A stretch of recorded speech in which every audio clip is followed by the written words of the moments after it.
For the first time in 30 years, he climbed into his father's attic. Behind a seemingly ordinary wall, he noticed a strange panel and realized that there had always been something hidden in this house. What he found inside changed not only their family, but the entire city. Subscribe so you don't miss the continuation, and write in the comments which city you are watching from.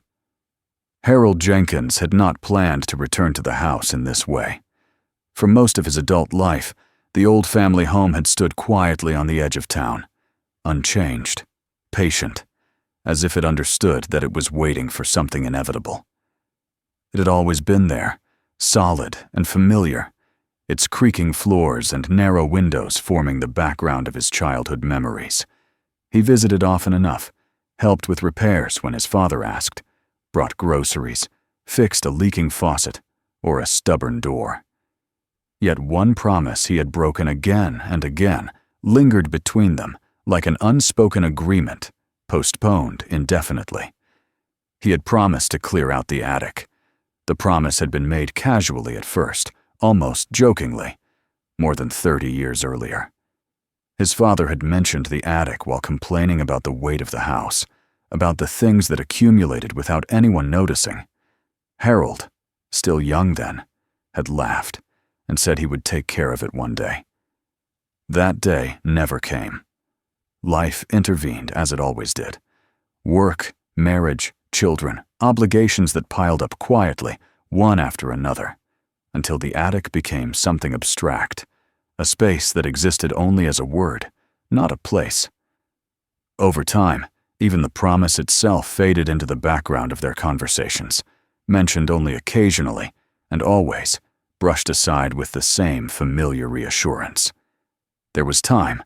There was no hurry. Now, there was a hurry, even if no one said it aloud. His father was 84 and no longer strong enough to live alone in the large, aging house. The stairs exhausted him, the maintenance overwhelmed him, and a series of small health scares had finally forced a decision neither of them wanted to face.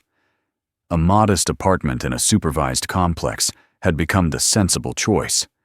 The move was practical, necessary, and deeply unsettling in ways that neither man fully expressed. On the day Harold helped carry the last boxes out, his father stood in the doorway longer than needed, looking back at rooms he had known for a lifetime. He said little, only nodded once, as if acknowledging the end of a long chapter. After the move, the house fell silent. It was in that silence that Harold returned alone, keys heavy in his pocket, responsibility settling on his shoulders with a weight he could no longer ignore. The house greeted him exactly as it always had. The same faint smell of old wood and dust, the same narrow hallway, the same clock ticking softly in the living room. Nothing had changed, and yet everything had. For the first time, there was no sense that someone else truly belonged here. The house was waiting for him to decide what would become of it. He moved through the rooms slowly, not out of nostalgia, but out of a strange caution, as though disturbing the air too abruptly might awaken something fragile. Furniture remained where it had been for decades. Photographs lined the walls, their frames slightly crooked, their images frozen in moments long past. The kitchen still bore the marks of habitual use, the small scratches on the table, the worn handle of the cabinet his father opened every morning. It felt less like a place abandoned than a place paused. Eventually, inevitably, his thoughts returned to the attic. The pull toward it was not dramatic. It did not arrive as a sudden realization or a surge of curiosity. Instead, it came as a quiet acknowledgement that there was nothing left to delay. The attic was the one space his father had never truly touched in all the years Harold could remember. It existed above them, sealed off by habit and neglect, holding whatever had been deemed unnecessary, forgotten, or too complicated to face. In some unspoken way, it had become a boundary between the past and the present, one that neither of them had crossed. The latter was tucked into the ceiling of the narrow hallway near the back of the house. Harold stood beneath it for a moment, before pulling it down, listening to the dry creak of wood and metal as it unfolded. Dust drifted down in thin clouds, catching the light. The opening above him was dark, the kind of darkness that seemed thicker than shadow, heavy with years of undisturbed air. As he climbed, each step felt louder than it should have been, the ladder protesting under his weight. The air grew colder, carrying the sharp, dry smell of old insulation and stagnant wood. When his head rose above the opening, he paused, letting his eyes adjust. The attic stretched farther than he expected, its slanted ceiling supported by thick beams darkened with age. A single small window at the far end let in a muted gray light, just enough to reveal the shapes of countless objects piled and stacked in quiet disorder. The space felt less like storage and more like an archive. Boxes of all sizes lined the floor, some carefully labeled in his mother's handwriting, others anonymous, their contents long forgotten. Old furniture leaned against the walls, legs wrapped in yellowed cloth. There were suitcases that had not been opened in decades, crates filled with tools no longer used, bundles of fabric tied with twine. Everything was coated in a fine layer of dust that softened edges and blurred distinctions, as if time itself had tried to smooth the details away. Harold stood there longer than necessary, struck by an unexpected sense of intrusion. This was not simply clutter. It was the residue of lives lived, choices made, things kept because discarding them once felt impossible. He realized, with a mild shock, that his father had likely avoided this place, not out of fear or superstition, but out of a quiet understanding that opening it would mean confronting too much at once. He began slowly. At first, the work was methodical and unremarkable. He opened boxes, sorted contents, stacked items to keep and items to discard. Old clothes, brittle with age, released faint traces of mothballs and perfume. Stacks of newspapers crumbled at the edges when touched. He found school notebooks from his own childhood, drawings his mother had saved, letters written by relatives whose names he barely recognized anymore. Each object carried a brief flicker of memory, enough to slow his movements, enough to remind him that this was not simply cleaning, but unraveling layers of the past. Hours passed unnoticed. As the piles shifted and the floor became more visible, a subtle unease began to settle over him. The attic was not chaotic in the way neglected spaces often were. There was an order to it, a sense that things had been placed deliberately, even if their purpose was no longer obvious. Certain areas were more densely packed than others, while some sections remained strangely clear. It was as though someone had known exactly what belonged where. It was while moving a tall, narrow cabinet away from the far wall that he noticed it. At first, it was nothing more than a faint irregularity, a difference so small it might have been dismissed as a trick of the light. The wooden planks along one section of the wall did not quite match the rest. Their color was slightly darker, their grain subtly misaligned. The nails holding them in place were older, their heads worn smooth, set at angles that suggested they had been driven by a different hand at a different time. Harold stepped closer, his movements slow and deliberate. He ran his fingers along the boards, feeling the unevenness beneath the dust. When he pressed gently, the wood did not respond as solidly as he expected. There was a hollow quality to the sound, a dullness that contrasted with the firm resistance of the surrounding wall. A faint chill crept up his spine. He told himself it was nothing, perhaps an old repair, a poorly sealed section meant to cover wiring or insulation. Houses accumulated oddities over time, especially ones as old as this. Yet the longer he studied it, the more the difference asserted itself. This was not carelessness. This was intention. Carefully, he brushed away the dust, exposing a narrow vertical seam where two boards met. There, barely visible unless one knew to look for it, was a small notch, worn smooth by repeated contact. It was the kind of detail that could go unnoticed for decades, mistaken for damage or ignored entirely. But now that he had seen it, he could not unsee it. His heart beat faster, not from excitement, but from a growing sense of trespass. He hesitated, hand hovering inches from the wall. A thought surfaced, unbidden and unwelcome, that some boundaries existed for a reason, that certain things were hidden not to be discovered, but to be protected from discovery. The attic, silent and cold around him, seemed to amplify the moment, holding its breath as he considered whether to continue. In the end, it was not curiosity that moved his hand, but responsibility. He pressed gently into the notch. There was a faint click, almost imperceptible, followed by a slight shift in the wood. With careful pressure, the panel slid inward, revealing a narrow opening behind it. The darkness beyond was deeper than the shadows of the attic, dense and impenetrable. A faint metallic glint caught the light as he leaned closer, and his breath caught in his throat. Set into the wall, hidden behind layers of wood and time, was a metal surface. He widened the opening just enough to see it clearly. The object embedded there was unmistakable. A safe, old and heavy, its surface marked by rust and age, its edges sealed into the structure of the house itself. It had not been placed there casually. It had been built in, concealed with care, intended to disappear entirely from memory. Harold stepped back, his mind racing. No one had ever mentioned a safe. Not his father, not his grandparents, not anyone whose stories he remembered hearing. The house had been in the family for generations, that much he knew, passed down through wills and quiet agreements. But this was something else entirely.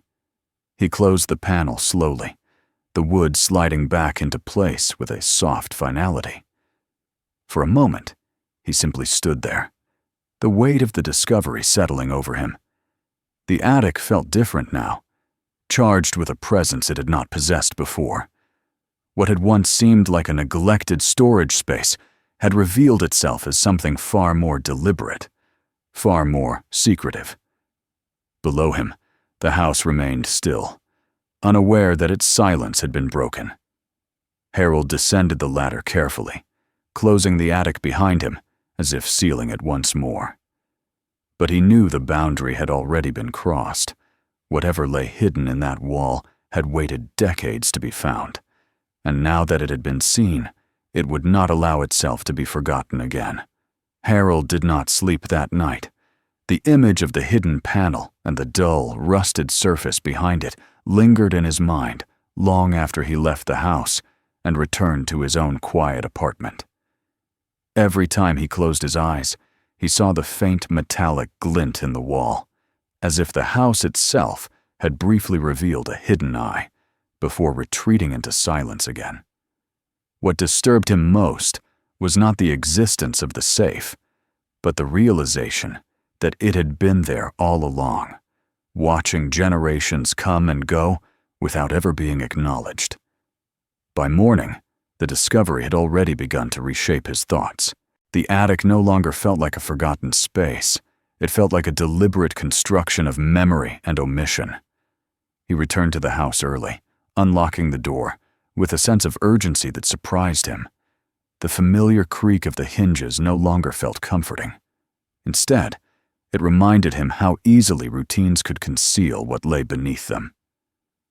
He went straight to the attic. The ladder descended as reluctantly as before, dust drifting down in pale strands. When Harold climbed up, the space seemed altered, though nothing had physically changed. The boxes were still there.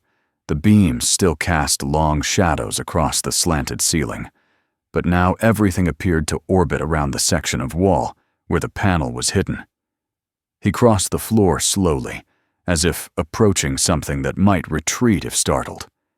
He slid the panel open again, this time with more confidence. The safe emerged from the wall, heavy and silent, its surface scarred with age. Up close, it looked older than he had expected, its edges softened by corrosion, its metal darkened to a dull gray-brown. The circular dial was still intact, though the numbers were faded, some nearly erased by time.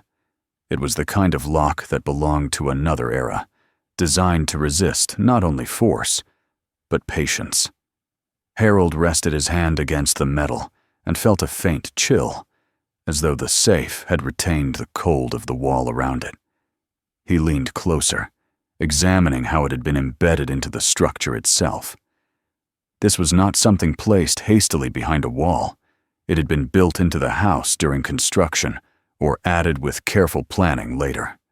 Whoever had done this had wanted the safe to disappear entirely. His first instinct was to open it properly. He told himself that forcing it open would be a violation, a crude act against something that had clearly been meant to remain sealed unless approached correctly.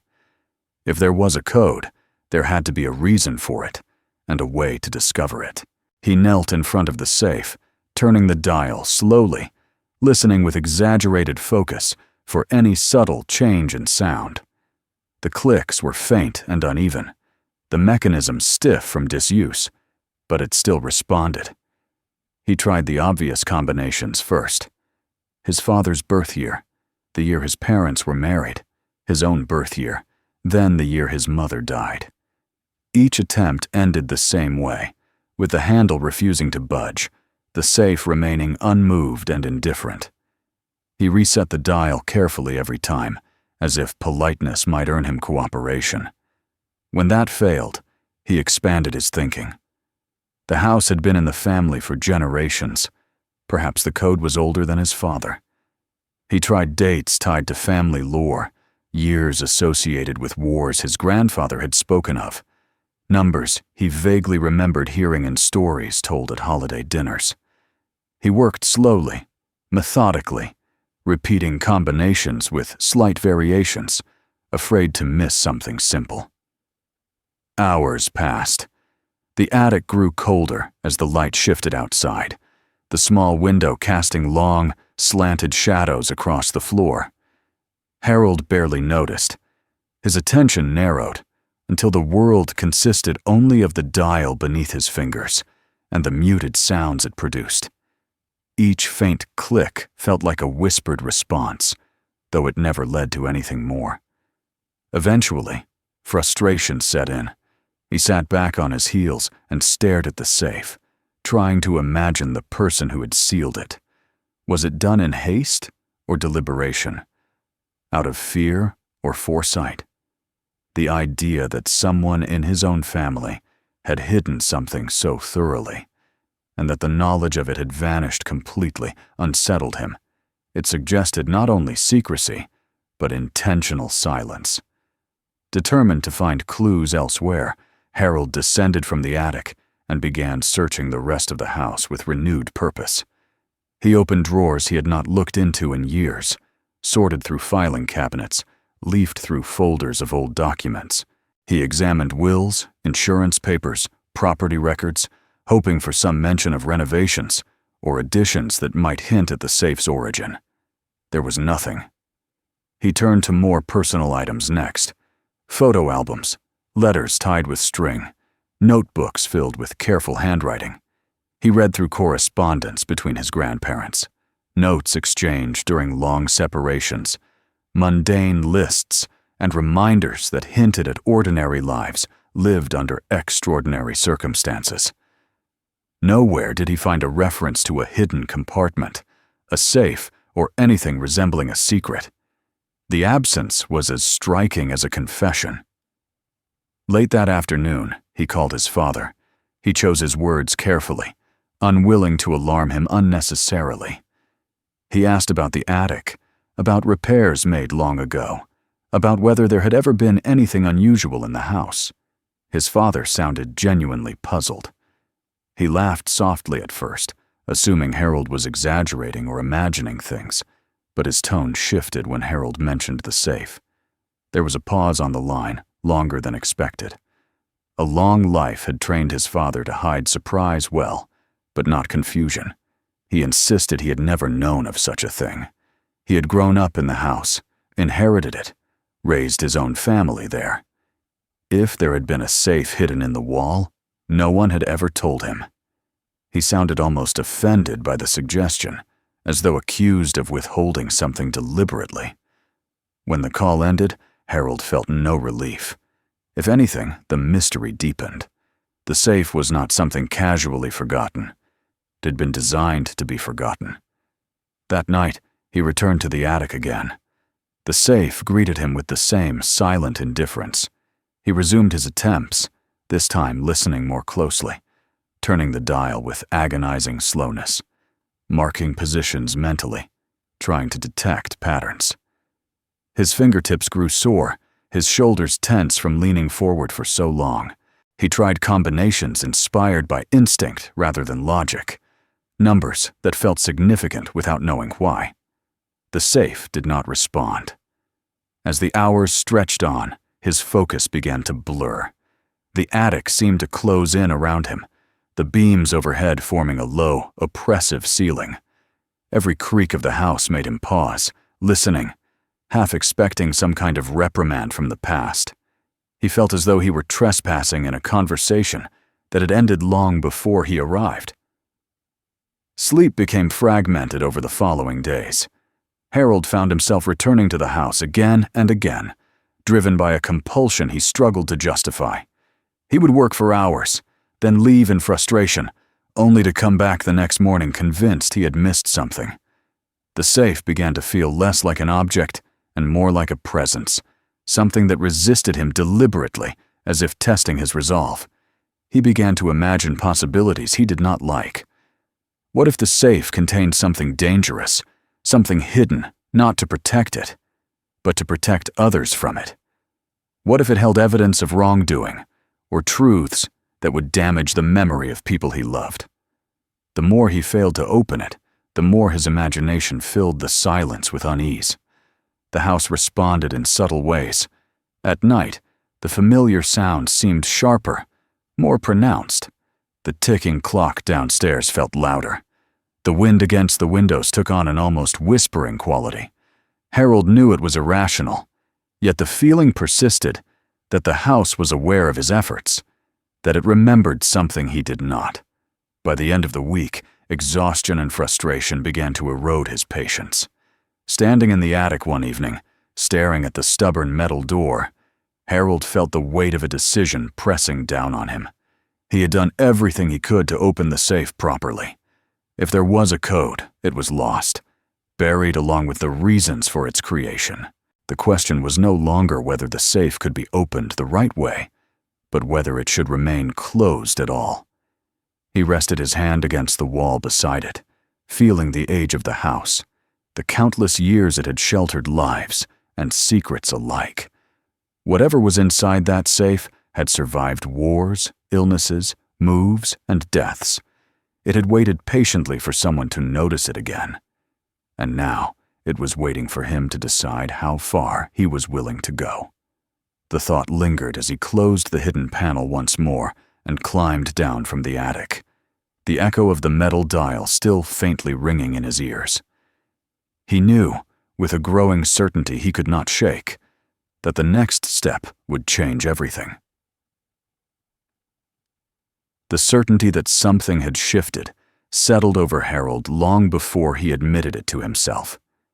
It arrived quietly, not as a dramatic revelation, but as a steady pressure that followed him through the days after his last failed attempt at the safe. Wherever he went, the image of the metal door embedded in the wall returned, uninvited and persistent. He would catch himself pausing in the middle of ordinary tasks, his thoughts drifting back to the attic, to the dial beneath his fingers, to the stubborn silence that answered every effort. He tried to convince himself that walking away was an option. The safe had waited decades. It could wait longer still. Nothing forced him to open it now. He could seal the panel, lock the attic, and leave the house to rest as it had before. That reasoning sounded sensible in theory, but in practice it unraveled almost immediately. The knowledge that the safe existed had changed his relationship with the house irrevocably. Ignoring it now felt less like restraint and more like cowardice. Each visit to the house reinforced that feeling. He would unlock the front door and step inside, telling himself he was there to sort papers or check on repairs. Yet his body moved with an unconscious familiarity toward the back hallway, toward the ladder leading up. Even when he resisted the urge to climb, the presence of the attic hovered above him, an unseen weight pressing down on every room below. The house no longer felt neutral, it felt unfinished. On one such afternoon, Harold stood alone in the kitchen, staring at the worn surface of the table where his father had eaten breakfast every morning for as long as Harold could remember. The ordinary details of the room seemed suddenly fragile, as though they depended on something he had not yet understood. He realized then that the safe had already become more than an object. It had become a question, and questions demanded answers. That night, he returned to the attic once more. The ritual had become familiar. He unfolded the ladder, climbed carefully, and crossed the floor to the hidden panel. The safe emerged from the wall without ceremony, its dull surface catching the dim light. He knelt before it, repeating the same careful motions he had practiced so many times before. Turning the dial no longer felt hopeful. It felt obligatory, as though he needed to exhaust the final remnants of restraint before allowing himself to do what he already knew was inevitable. He tried again, slowly, deliberately, listening with the same exaggerated attentiveness. The click sounded unchanged, uncooperative, indifferent. When the handle refused to move yet again, Harold exhaled sharply and leaned back against the wall, closing his eyes. In the silence that followed, doubt crept in from a different direction. For the first time, he asked himself whether opening the safe was a violation not only of intention, but of trust. Someone in his family had hidden it for a reason, perhaps believing that keeping its contents secret was an act of protection. By forcing it open, Harold risked undoing a decision made under circumstances he could not fully understand. He imagined his ancestors, people whose names he barely remembered, making choices shaped by fear, hope, or desperation. Was it his place to overturn those choices now? The question lingered, heavy and unresolved. Yet another thought followed close behind. The safe was part of the house, and the house was now his responsibility. Leaving it sealed did not preserve the past, it froze it in uncertainty. Whatever had been hidden had not been destroyed, nor lost. It had simply been deferred, passed silently forward until someone noticed. That someone was him. He rose slowly and closed the hidden panel, his movements careful, almost reverent. Descending the ladder, he felt a sense of finality settle in his chest. He did not know exactly what he would do next, but he knew he could not continue as he had been. The balance between restraint and action had tipped. The decision began to take shape the following day in an unexpected way. Harold found himself standing in the hardware store on the edge of town, surrounded by the mundane evidence of ordinary problems waiting to be solved. Shelves lined with tools, aisles stacked with equipment, meant for repairs and renovations, everything labeled and orderly. The contrast between this practical environment and the weight of his thoughts was jarring. He wandered without direction at first, pretending to browse, until his eyes landed on the row of power tools secured behind a low metal barrier. The angle grinder stood out immediately. It was not new technology, nor particularly intimidating. He had seen and used similar tools before, usually for simple tasks that required efficiency rather than finesse. Yet now, standing in front of it, he felt a subtle tightening in his chest. The grinder represented a clear boundary. Using it would mean abandoning patience in favor of force. It would mean accepting that whatever lay inside the safe would be revealed on his terms, not the terms set by whoever had sealed it. He hesitated longer than he expected. No one around him paid attention. A clerk stocked shelves nearby. A couple argued quietly over paint colors at the end of the aisle. The world continued without pause, indifferent to the magnitude he assigned to this moment. Finally, with a steadying breath, Harold lifted the box from the shelf and placed it in his cart. The transaction was brief and uneventful. He paid, thanked the clerk, and carried the box out to his car. The ordinary nature of the exchange unsettled him. He had expected the moment to feel heavier, more dramatic. Instead, it felt disturbingly normal, as though the choice he had agonized over for days was, to the rest of the world, nothing more than a routine purchase. On the drive back to the house, the box sat in the passenger seat, its presence impossible to ignore. Harold kept glancing at it, half expecting to feel regret or panic. What he felt instead was a growing calm, a sense that the uncertainty had finally begun to resolve itself into action. He waited until night to return to the attic. The house was quiet, the kind of quiet that settled deeply into the walls once darkness fell. Harold turned off most of the lights, leaving only a small lamp glowing faintly at the far end of the attic.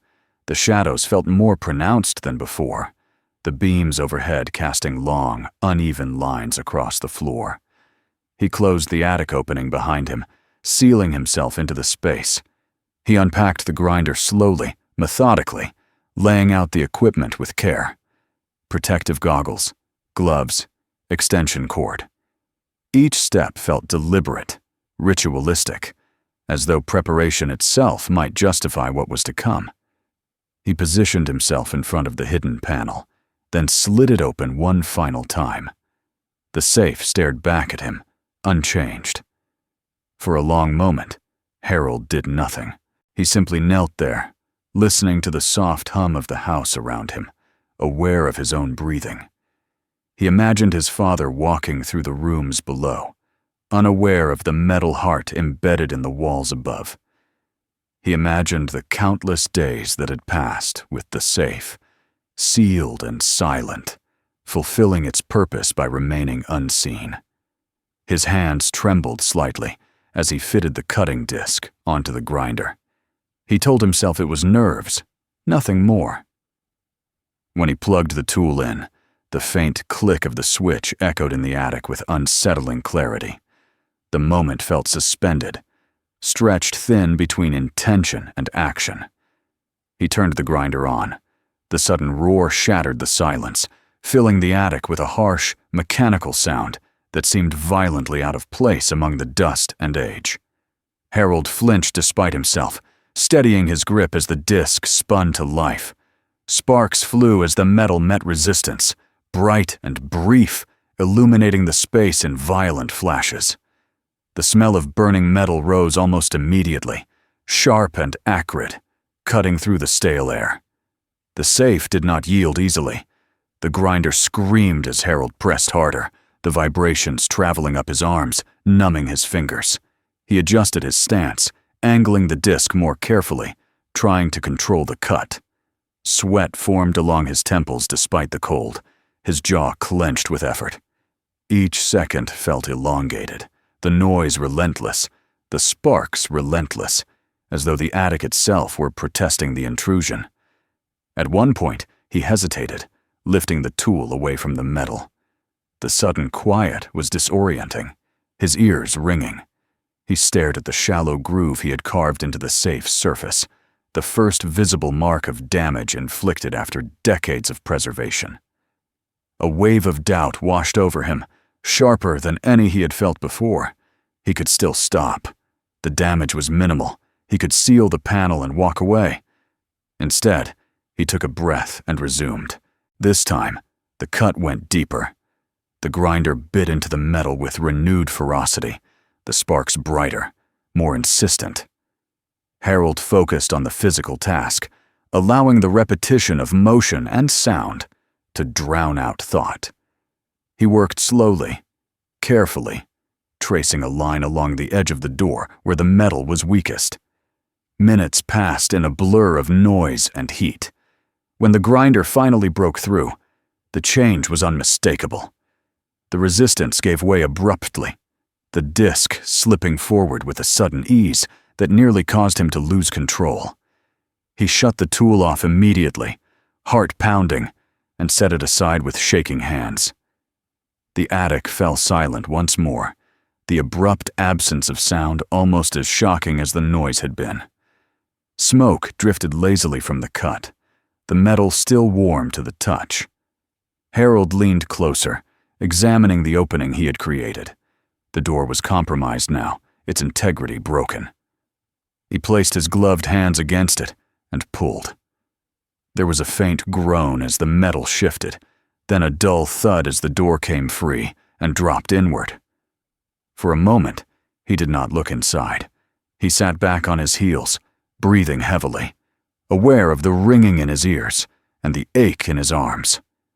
The attic felt charged, electric, as though it had been holding its breath and was now waiting for the final acknowledgement of what had been done. When he finally leaned forward and peered into the darkness beyond the broken door, the weight of the decision settled fully upon him. Whatever lay inside the safe had been sealed away for generations, protected by intention and silence. Now, exposed by force and determination, it was about to reveal itself, and Harold knew with absolute certainty that there was no returning to the world he had known before that moment. For several long seconds after the door of the safe fell inward, Harold did not move. He remained kneeling on the attic floor, his body tense, his hands resting uselessly against his thighs, as if motion itself might somehow alter what waited beyond the broken metal edge. The air around him still carried the sharp scent of scorched steel, mixed now with something older, drier, a smell that reminded him of closed books and forgotten rooms. His heartbeat sounded unnaturally loud in his ears, steady but insistent, grounding him in the moment even as his thoughts drifted toward places he could not yet name. When he finally leaned forward, he did so slowly, with a caution that bordered on reverence. The interior of the safe was darker than he expected, the shadows inside thick and absolute, untouched by light for longer than he could comprehend. He raised the small lamp he had brought with him and angled it toward the opening. The beam slipped inside, cutting through the darkness and revealing not chaos, not the random accumulation of objects one might expect from an old hiding place, but order. What struck him first was the care. The contents of the safe were arranged deliberately, layered and protected, as if someone had intended not merely to store them, but to preserve them. There were no loose items rattling at the bottom, no signs of hurried concealment. Instead, everything had its place. Wrapped bundles lay stacked neatly, separated by thin sheets of cloth that had yellowed with age but remained intact. Small wooden boxes sat along one side, their surfaces worn smooth by time. Even the dust inside the safe seemed undisturbed, settled evenly, as though reluctant to interfere. Harold felt his throat tighten. He reached in and touched the nearest bundle, his fingers brushing against fabric that felt unexpectedly soft despite its age. Carefully, he lifted it out and placed it on the floor beside him. The cloth unfolded with a faint whisper, revealing a framed canvas beneath. For a moment, he could only stare, his mind slow to catch up with what his eyes were seeing. The painting was unmistakable. Even to someone without formal training in art, its age and quality were evident. The colors, though muted by time, retained a depth and balance that modern reproductions rarely captured.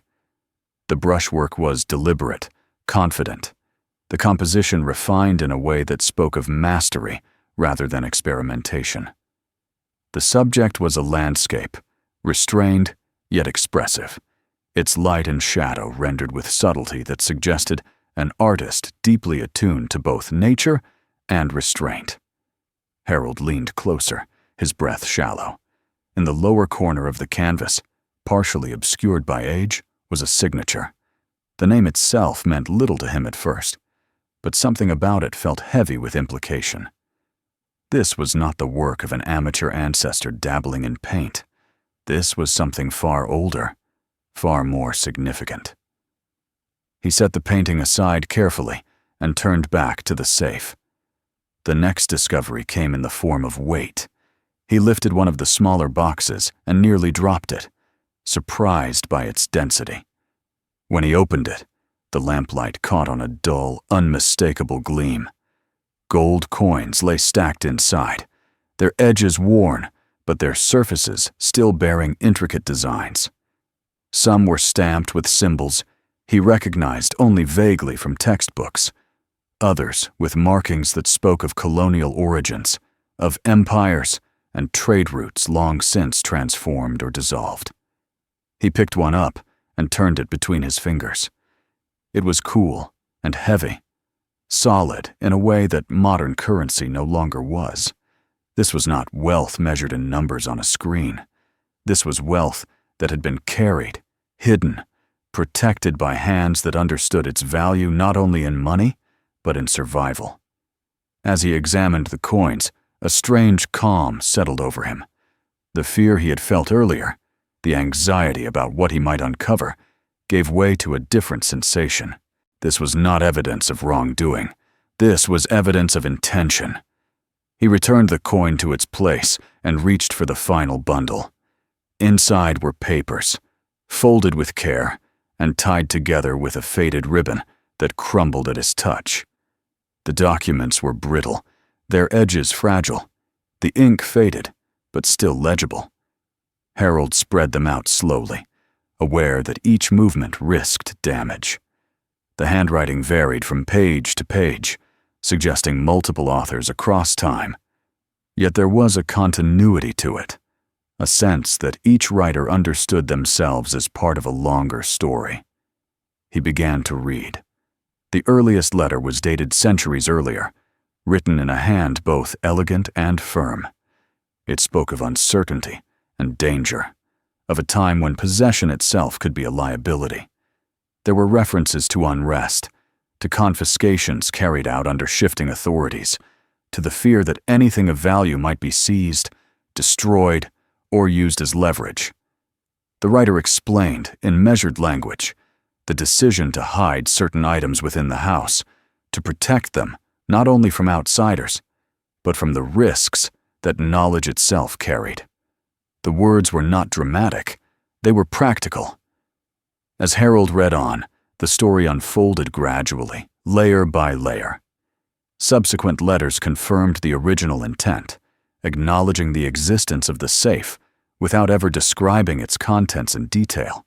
Each generation had added its own note, not to reveal, but to reaffirm. The secrecy was not accidental, it was inherited. The knowledge of the safe had been deliberately narrowed, passed only when circumstances demanded it, and eventually, it seemed, not passed at all. One letter, written in a shakier hand, suggested a turning point. The writer expressed doubt about whether the secret should continue. Times were changing, they wrote. The dangers that had once justified such extreme concealment were fading, yet uncertainty remained. The decision, they concluded, would be left to those who came later, if they ever found the hiding place at all. Harold lowered the paper, his mind racing. The house had been in his family for 7 generations.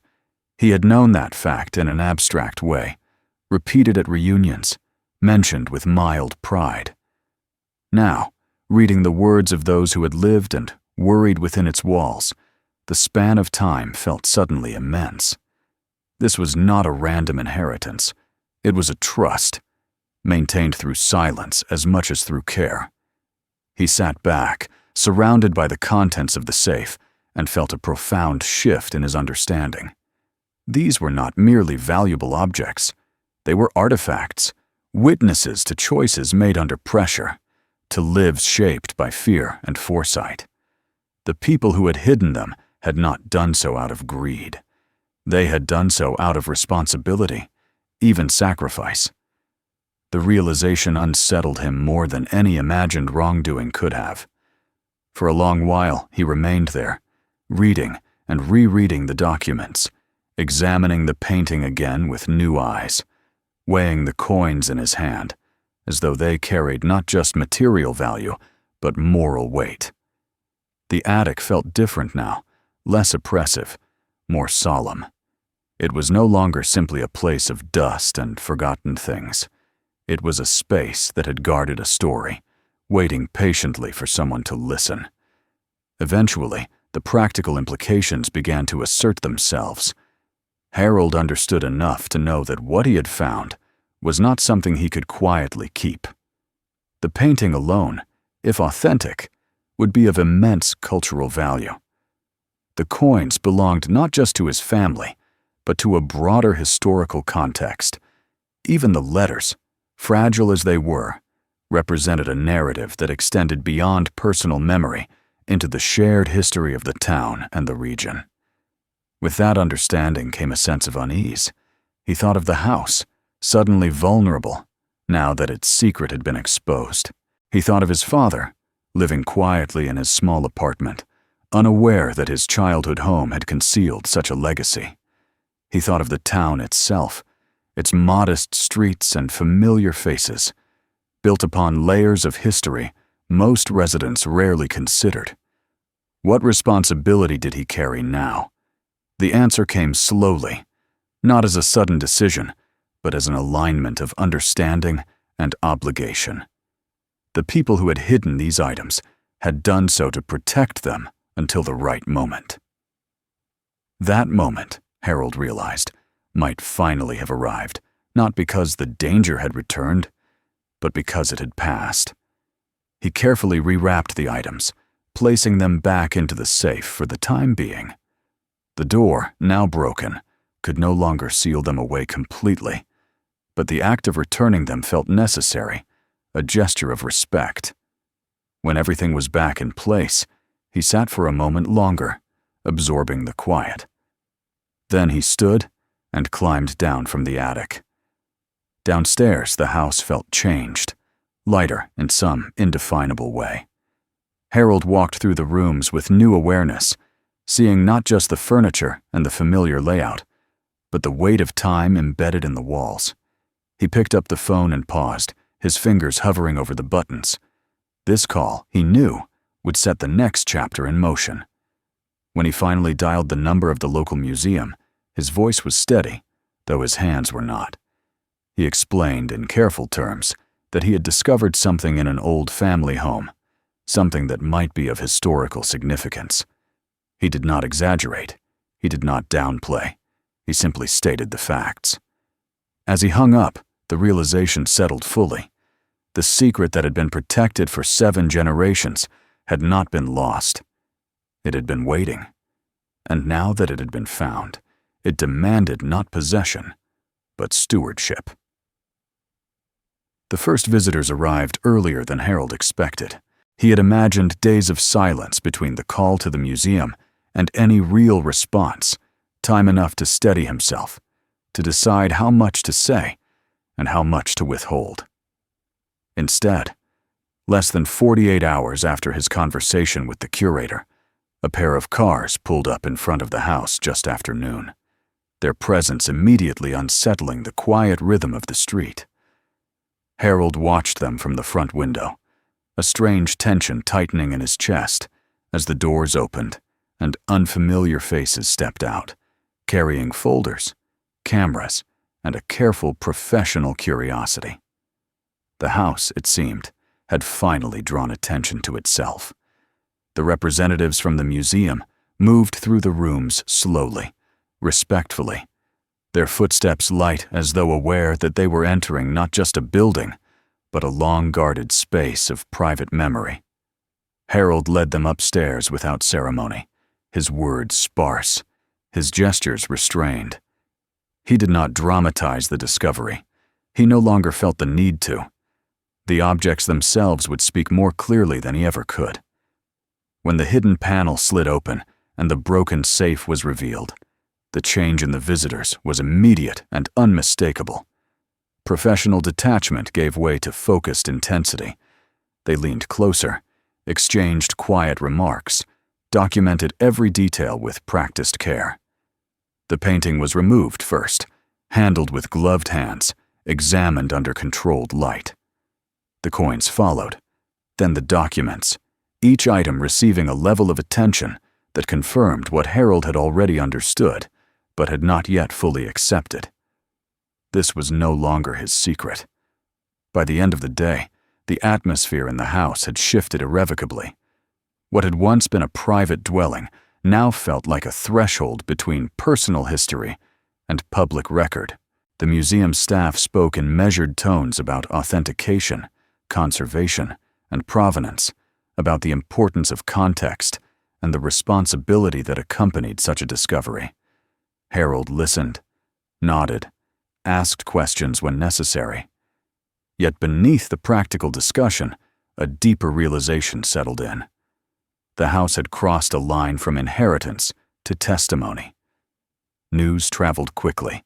Despite the museum's efforts to maintain discretion, word spread through the town with a speed that surprised no one who had lived there long enough. By the following morning, neighbors paused longer than usual when walking past the house. Conversations lowered as Harold stepped outside. Familiar faces studied him with a mix of curiosity and disbelief, as though trying to reconcile the man they knew with the story taking shape around him. The local paper called first, then a regional outlet. Harold declined most requests for interviews, offering only brief confirmations when necessary. He was not interested in spectacle. Yet he understood that silence alone could not contain what had been uncovered. The house had waited generations to speak, and now it was being heard. In the midst of this attention, one conversation mattered more than all the rest. Harold visited his father that evening. The apartment complex was quiet, its halls clean and neutral, designed to soothe rather than stimulate. His father sat by the window when Harold arrived, a blanket draped over his legs, his posture stooped, but his eyes still sharp. For a moment, they spoke of ordinary things, the weather, the food, small details of routine that offered familiar ground. Harold delayed the inevitable, uncertain how to begin. When he finally told him, he did so simply. He explained about the attic, the hidden panel, the safe. He spoke of the painting, the coins, the letters. He did not embellish, nor did he rush. His father listened without interruption, his expression slowly shifting from mild confusion to something deeper, quieter. There was no dramatic reaction, no outburst of disbelief. Instead, a long silence followed, heavy and reflective. At last, his father spoke. He said he had lived in that house since childhood, had known every creak of its floors, every draft that slipped through its windows. He had raised a family there, mourned losses there, grown old within its walls. And yet, he had never known. The realization seemed to settle over him not as shock, but as something closer to humility. The house, he said softly, had known more than he ever had. There was no anger in his voice, no sense of betrayal, only a quiet reckoning with the idea that history did not always reveal itself to those closest to it. Harold sensed in that moment that his father did not feel robbed of something that might have been his. Instead, he seemed almost relieved that the responsibility had passed to someone else. In the days that followed, arrangements were made, legal discussions unfolded, careful and methodical. The museum worked with preservation experts, historians, and legal advisors to ensure that the transfer of the items was handled transparently and ethically. Harold cooperated fully, providing access to the house, the letters, the family records that established continuity of ownership. Each document signed felt less like a loss and more like a release. When the items were finally removed from the house, packed securely, and transported under careful supervision, Harold watched from the doorway.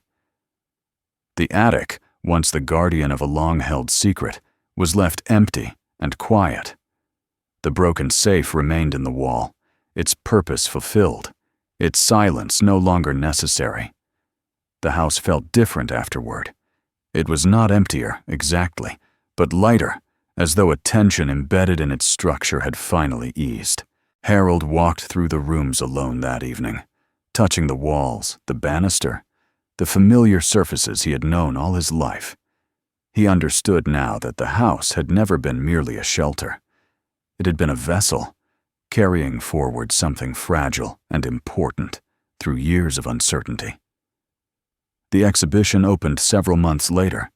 Harold attended quietly, standing among strangers who gazed at the painting, the coins, the letters with awe and fascination.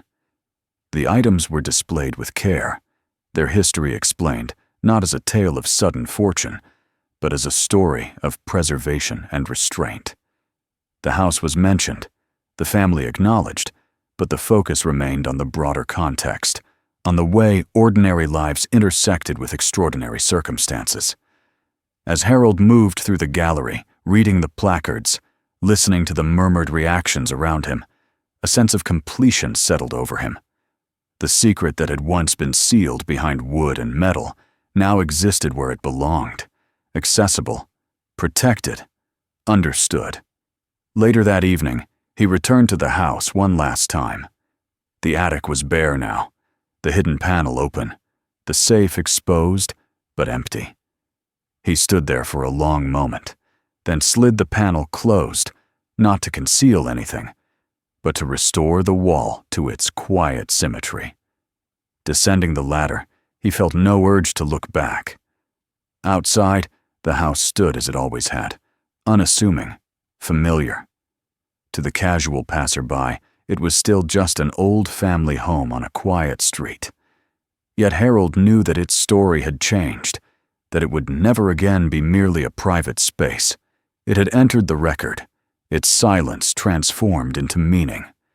As he locked the door and stepped away, he understood that what had been passed down through 7 generations was not wealth, nor secrecy, but stewardship. And in honoring that, he had not lost his inheritance. He had finally fulfilled it. Subscribe to the channel so you don't miss the next stories. Watch our other videos for more hidden histories. And if this story touched you, share it with someone.